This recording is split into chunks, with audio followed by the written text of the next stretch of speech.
Hello friends, स्वागत है आपका एक और नए वीडियो में। आज हम एक टॉपिक कवर करने वाले हैं जिस टॉपिक का नाम है सिंध पर अरबों का आक्रमण। इस टॉपिक पर हमने पहले ही एक डिटेल एक्सप्लेन वाला वीडियो बना दिया है। आपने यदि उसे नहीं देखा है तो उसे ज़रूर देखें, क्योंकि हमने उसमें काफ़ी डिटेल से एक्सप्लेन किया है कि किस प्रकार सिंध पर अरबों का आक्रमण हुआ था, उसके क्या क्या कारण थे, क्या परिणाम निकले, क्या क्या बातें थी। इन सब चीज़ों के बारे में काफ़ी डिटेल में पढ़ा है।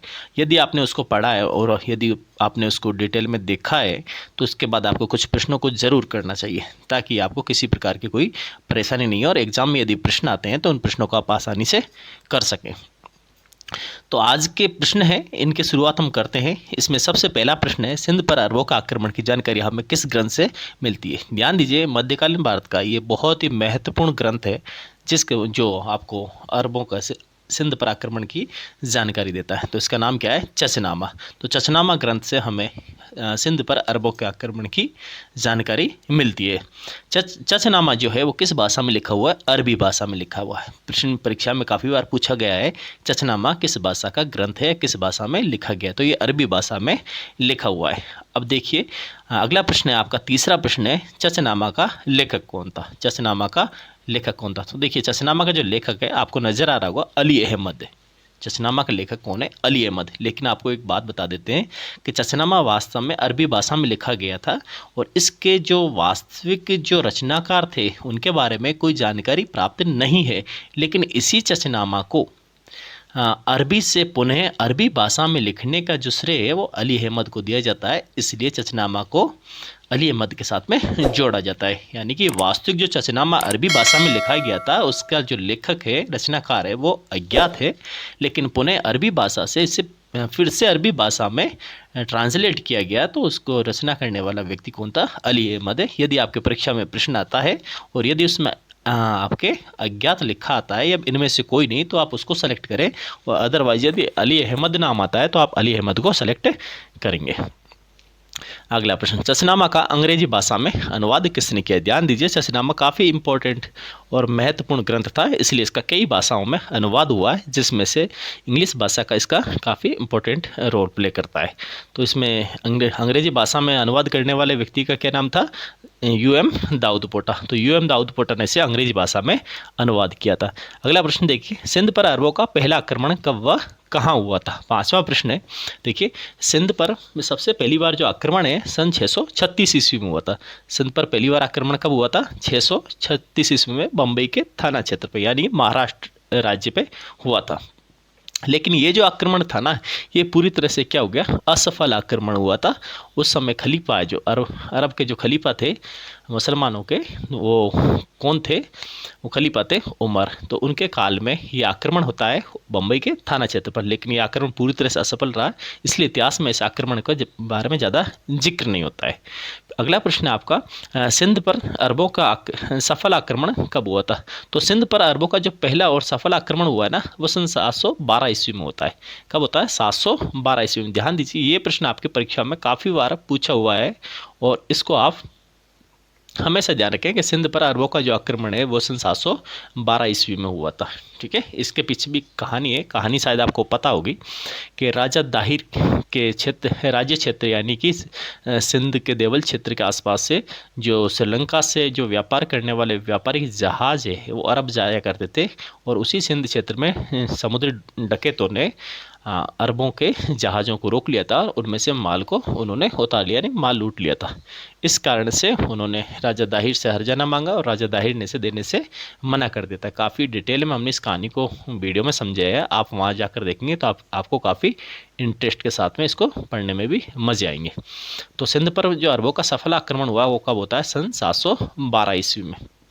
अगला प्रश्न है, सिंध पर पहला सफल आक्रमण करने वाला अरब सेनापति कौन था? देखिए, सिंध पर जो आक्रमण होता है सन 712 में, इसका नेतृत्व किसने किया? मोहम्मद बिन कासिम ने किया था। सिंध पर जो आक्रमण उस समय हुआ था वो 3 चरणों में हुआ था। कितने चरणों में हुआ था?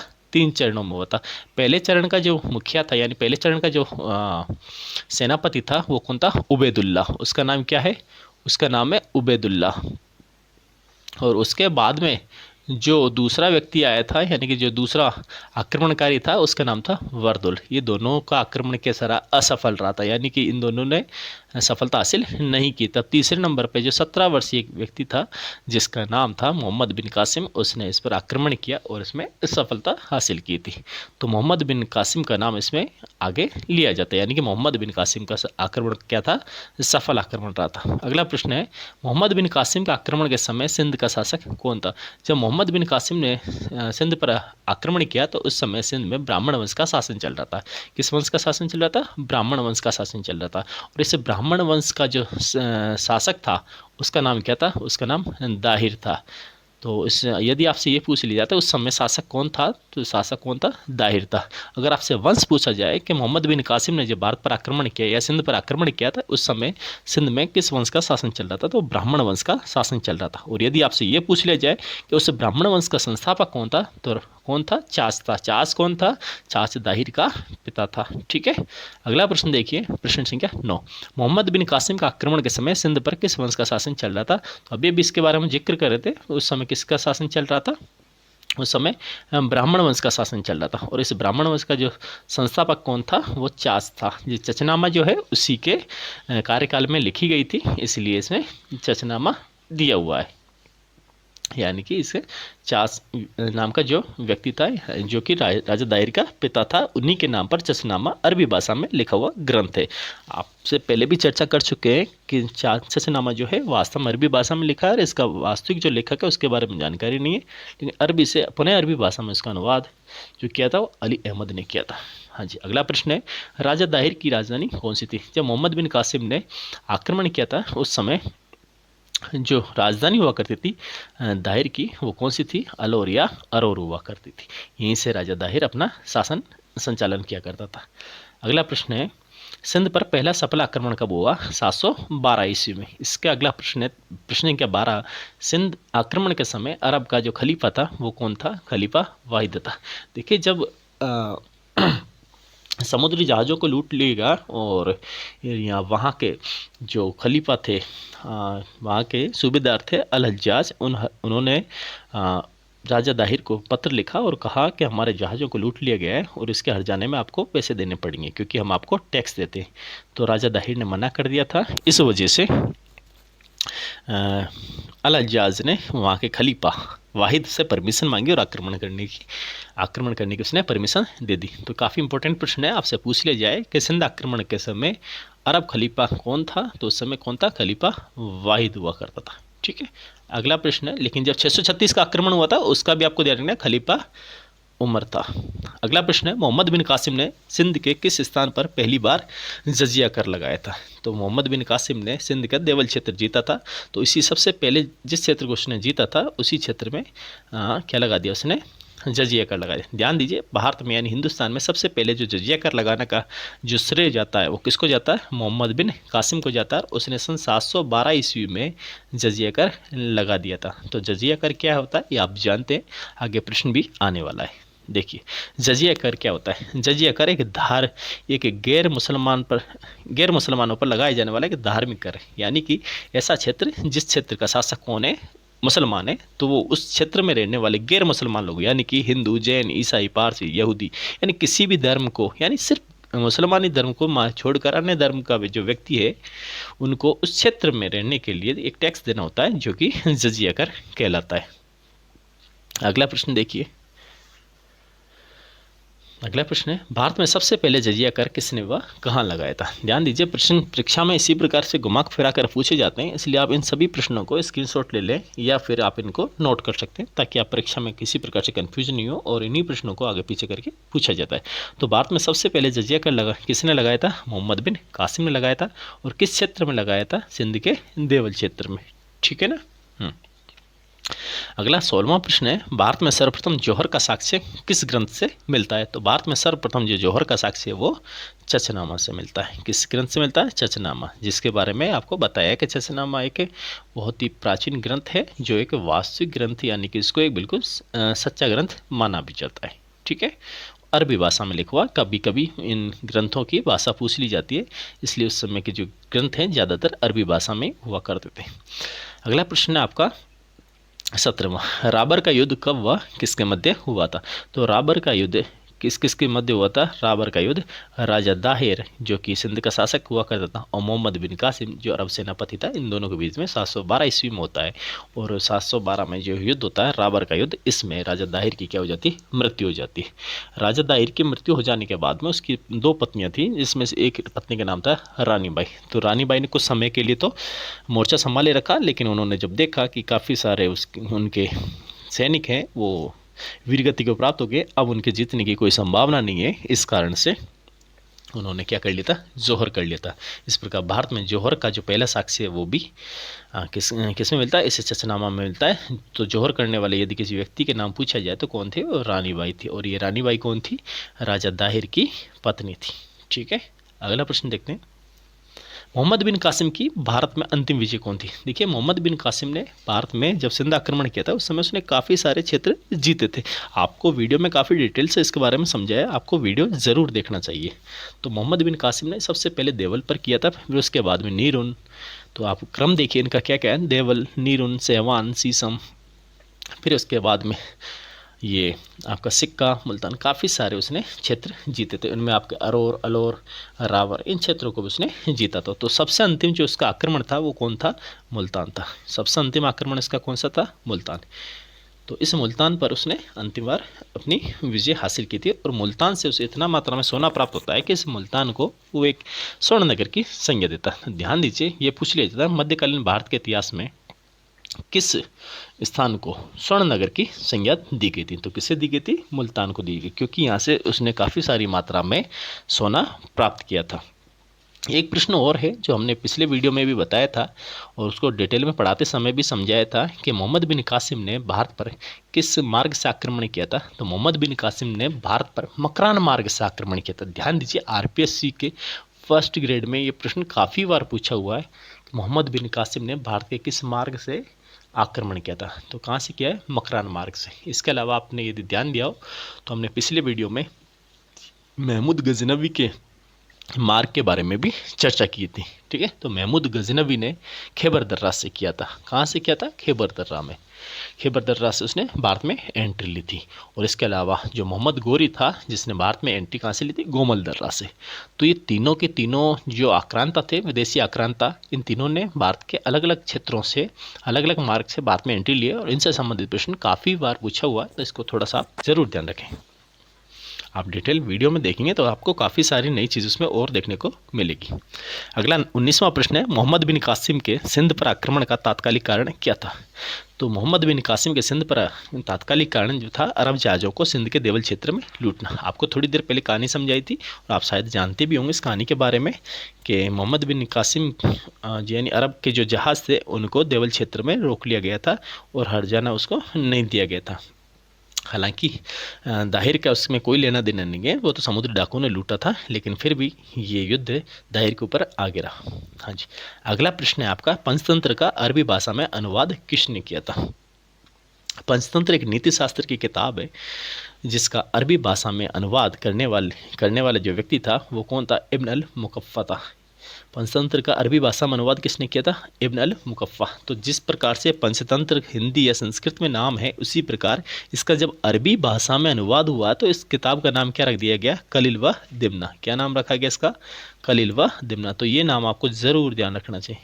कलील व दिमना नाम से इसका अरबी भाषा में अनुवाद किया और अनुवाद करने वाला जो व्यक्ति था वो कौन था? इब्न अल मुकफ़्फ़ा। अगला प्रश्न देखते हैं, अरबों ने भारत में किस नगर को अपनी राजधानी बनाई? देखिए, 712 ईस्वी में अरबों ने भारत के सिंध क्षेत्र में अपना अधिकार जमा लिया था और यहाँ पर जब वो रहने लगे तो उन्होंने यहाँ पर भी एक राजधानी का निर्माण किया। और वो राजधानी कौन सी थी? वो राजधानी थी मंसूरा नगर। कौन सी राजधानी थी? मंसूरा नगर। तो आपको ध्यान रखना इस बात का कि मंसूरा नगर को उन्होंने अपनी राजधानी बनाई थी। तो अरबों ने भारत में किस नगर को अपनी राजधानी बनाई थी? मंसूरा नगर को बनाई थी। और ये प्रश्न में नेट जेआरएफ के एग्जाम में पूछा हुआ है, आप थोड़ा सा इसको जरूर याद रखें। अगला प्रश्न है, 22वां प्रतिहारों से सुरक्षा हेतु अरबों ने भारत में किस नगर की स्थापना की? देखिए, जब अरबों ने भारत पर आक्रमण किया था तो उस समय प्रतिहारों के जो शासक थे, शक्तिशाली शासक, मिहिर भोज का शासनकाल चल रहा था। तो मिहिर भोज के कारण अरब लोग थे वो नीचे दक्षिण दिशा की तरफ नहीं बढ़ने दिया उनको। तो उन्होंने अरबों ने इन प्रतिहारों से अपने आप को सुरक्षित रखने के लिए एक नया नगर बसाया और उसका नाम अल महफूजा है। तो ध्यान दीजिए, दो नगर हैं, एक तो अल महफूजा है और दूसरा जो नगर है मंसूरा नगर। ये दोनों ही नगर अरबों ने भारत में इनकी स्थापना की थी। और मंसूरा नगर जो है इसको अपनी राजधानी बनाया था और अल महफूजा को अपने आप को स्वयं को सुरक्षित रखने की दृष्टि से बसाया था। अगला 23वां प्रश्न है, अरब यात्री सुलेमान ने किस प्रतिहार शासक को अरबों का प्रबल शत्रु बताया। अभी आपको हम बता रहे थे कि अरब ये प्रतिहार वंश का शासन चल रहा था और यहाँ के जो शासक थे वो कौन थे, मिहिर भोज थे। तो मिहिर भोज काफ़ी शक्तिशाली शासक हुआ करते थे और इन्होंने इनको अरबों को आगे नहीं बढ़ने दिया। इस कारण से अरब का जो यात्री था सुलेमान, उसने प्रतिहार शासक मिहिर भोज को क्या बताया, अरबों का प्रबल शत्रु बताया। तो ये प्रश्न भी परीक्षा में काफ़ी बार पूछा हुआ है। तो थोड़ा सा जो प्रश्न आपको पूछे हुए ना उनको जरूर याद रखें ताकि इन फ्यूचर यदि वापस आता है तो आपको कोई परेशानी नहीं हो, क्योंकि इस टॉपिक में से प्रश्न आना निश्चित होता है। अगला प्रश्न देखते हैं, सिंध पर अरबों का आक्रमण का सही क्रम बताइए। देखिए, आपको बताया था यदि आपसे प्रश्न ये पूछा जाए कि सिंध पर सबसे पहली बार आक्रमण किसने किया है, भारत पर सबसे पहली बार आक्रमण कब व किसने किया, किस अरब ने किया, तो 636 में हुआ है भारत पर, जो कि महाराष्ट्र के बम्बई के थाना क्षेत्र पे हुआ था। कब हुआ था, 636 ईस्वी में महाराष्ट्र के बम्बई के थाना क्षेत्र पर। लेकिन वो आक्रमण कैसा रहा था, वो पूरी तरह से विफल रहा था। और जब 712 में जो आक्रमण होते हैं सिंध क्षेत्र पर, वो आक्रमण सफल होते हैं। तो इनमें से भी 2 आक्रमण पहले विफल रहे और किसने किए थे इसके बारे में देखना है। देखिए, तो सबसे पहला जो आक्रमण किया था वो किसने किया था, उबैदुल्ला के काफ़ी योग्य सेनापति था, लेकिन उसको यहाँ पर राजा दाहिर से पराजित होना पड़ा। उसके बाद में जो दूसरे नंबर का जो आक्रमण हुआ वर्दुल ने किया था, वो भी उसके बाद में काफ़ी योग्य व्यक्ति था, लेकिन दोनों को हार का सामना करना पड़ा। लेकिन जब हारता हुआ अरबों ने स्वयं को हारता हुआ देखा तो उन्होंने घोषणा की कि कौन इस राजा दाहिर को सबक सिखा सकता है। तो मोहम्मद बिन कासिम जो 17 वर्ष का एक युवक था, तो उसने कहा था कि इस काम को मैं करने के लिए जाऊंगा। तब उस समय मोहम्मद बिन कासिम को भेजा गया और मोहम्मद बिन कासिम उस समय मात्र 17 वर्ष का एक लड़का था और जो आता है और सफल होता है उसकी अपनी रणनीति के कारण से। ठीक है, हाँ जी। अगला प्रश्न है, सिंध पर अरबों के आक्रमण को परिणाम शून्य विजय किसने कहा। आपको पता होगा यदि आप इतिहास पढ़ते हो तो आपसे काफ़ी सारे स्टेटमेंट पूछ लिए जाते हैं, तो उन स्टेटमेंट्स को रोजाना एक दो करके आपको याद करने चाहिए ताकि परीक्षा में यदि ऐसे प्रश्न पूछे जाए तो आप उसका जवाब दें। हमने ऑब्जेक्टिव इसलिए नहीं बनाया क्योंकि हम चाहते हैं कि प्रत्येक स्टूडेंट को ये सारे प्रश्न मुझे याद होने चाहिए ताकि उसे किसी प्रकार की परेशानी नहीं हो, ऑब्जेक्टिव में कन्फ्यूजन होने के चांसेस होते हैं। ठीक है, तो हमें कन्फ्यूज नहीं होना है, इसके लिए हमें क्या करना है, इन सारे ऑब्जेक्टिव को नहीं पढ़कर से पॉइंट टू पॉइंट उन्हीं चीज़ों को याद करो जो वन लाइनर की तरह आप याद कर सकते हो। ठीक है, ताकि आपका जो रिजल्ट है वो कितना है, 100% आए। या तो आप उसमें नेगेटिव नहीं करनी है, हमें क्या करना है, 100% करना है। आएगा तो राइट ही आएगा, अदरवाइज हम नेगेटिव करेंगे नहीं, ये अपना टारगेट होना चाहिए। तो अगला प्रश्न है, सिंध पर अरबों के आक्रमण को परिणाम शून्य विजय किसने कहा, तो स्टेनले लेनपुल ने कहा है सिंध पर अरबों के आक्रमण को परिणाम शून्य वजह कहा है, क्योंकि इन्होंने कहा था कि अरबों के आक्रमण से भारत पर कोई ऐसा असर नहीं पड़ा, नहीं मुस्लिम सत्ता की स्थापना हुई। और आप इस बात को जानते हो कि भारत में मुस्लिम सत्ता की स्थापना मोहम्मद गोरी के आक्रमण से हुई थी, ना कि अरबों के आक्रमण से। ठीक है, हाँ जी। अगला प्रश्न है, निम्न में से किस स्थान को स्वर्ण नगर की संज्ञा दी गई। तो ये आपका इस मॉडल पे, हाँ ये आपका इसका अंतिम प्रश्न है और इसमें बताया है कि निम्न में से किस स्थान को स्वर्ण नगर की संज्ञा दी। आपको बताया अभी थोड़ी देर पहले ही कि अरबों का जो अंतिम आक्रमण था वो कौन सा था, मुल्तान नगर था। अरबों का जो अंतिम आक्रमण था कौन सा था, मुल्तान नगर था। और इस मुल्तान नगर से उसे इतनी मात्रा में सोना प्राप्त होता है कि इस नगर को क्या कह देता है, वो स्वर्ण नगर की संज्ञा दे देता है। इस नगर को क्या दे देता है, वो स्वर्ण नगर की संज्ञा देता है। हाँ जी, तो ये आपको ध्यान रखना है कि किस नगर को स्वर्ण नगर की संज्ञा दी गई थी। इसके अलावा आपने यदि पिछले वीडियो देखा तो उसमें भी हमने थोड़ा सा इसके बारे में एक्सप्लेन और किया है मुल्तान नगर के बारे में, क्योंकि ये काफ़ी इंपॉर्टेंट स्थान रहा है आक्रमणकारियों के निशाने का। तो जो मोहम्मद बिन कासिम था, तो मोहम्मद बिन कासिम का अंतिम आक्रमण था। इसके बाद में जब महमूद गजनवी ने भारत पर आक्रमण किया था, तो उस समय उसका दूसरा आक्रमण था। यदि आपने पिछला वीडियो देखा है तो उसमें हमने डेट बताई थी सन 1004 में। उस समय सिया कर्मार्थियों का शासन चल रहा था, और जब उसने आक्रमण किया उस समय वहाँ का जो शासक है वो अब्दुल फतेह दाऊद हुआ करता था। हाँ जी, और इसके बाद में जब मोहम्मद गोरी भारत पर आक्रमण करता है, तो उस समय 1175 में उसने मुल्तान पर आक्रमण किया। उस समय भी सिया कर्मार्थियों का शासन चल रहा था। तो इन चीज़ों को थोड़ा आपको डिटेल में पढ़ना चाहिए, ताकि आप इनके क्रम और इनके स्थानों को अच्छे से समझ सको। उम्मीद है आज आपने अच्छे से सीखा होगा। आप इनके नोट्स बना सकते हो। आपको यदि इनकी PDF चाहिए तो आप कमेंट बॉक्स में कमेंट कर सकते हैं। और आप इतनी मेहनत के लिए थोड़ा एक लाइक और एक सब्सक्राइब ज़रूर बनता है। तो आप यदि चाहते हो कि चैनल को सब्सक्राइब किया जाए, ताकि आपको इसी प्रकार के आने वाले वीडियो के नोटिफिकेशन समय पर मिल जाए, तो मोटिवेशन के लिए आपको एक सब्सक्राइब ज़रूर करना चाहिए। और अपने हो सके तो अपने परिवार, रिश्तेदार और अपने फ्रेंड्स के साथ में से शेयर भी करना चाहिए। तो आज के लिए इतना काफ़ी। पूरा वीडियो देखने के लिए आपका धन्यवाद।